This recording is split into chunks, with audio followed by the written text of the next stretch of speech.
আসসালামু আলাইকুম। Hello viewers, আজ আমি আপনাদের দেখাবো কিভাবে একটি জিমেইল অ্যাকাউন্ট ডিলিট করতে হয়।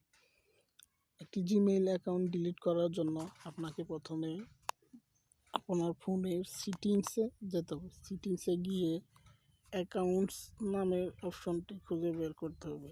অ্যাকাউন্টস নামের অপশনটি খুঁজে বের করার পর এখানে দেখছেন সাইনিকে ক্লিক করবেন। ক্লিক করার পর গুগলে ক্লিক করার পর এখানে দেখতে পাচ্ছেন আমার 3টা জিমেইল অ্যাকাউন্ট আছে। এখান থেকে যে কোনো একটি আমি ডিলিট করব। মাঝেরটা ডিলিট করার জন্য আমি সিলেক্ট করলাম। সিলেক্ট করার পর নিচে দেখতে পাচ্ছেন মোর নামের অপশনটি, এটাতে ক্লিক করব। ক্লিক করার পর রিমুভ অ্যাকাউন্টে ক্লিক করব। ক্লিক করার পর রিমুভ অ্যাকাউন্টে ক্লিক করব আবার। এখন দেখতে পাচ্ছেন আমার জিমেইল অ্যাকাউন্টটি ডিলিট হয়ে গেছে। বন্ধুরা, ভিডিওটি যদি ভালো লেগে থাকে একটি লাইক দিবেন।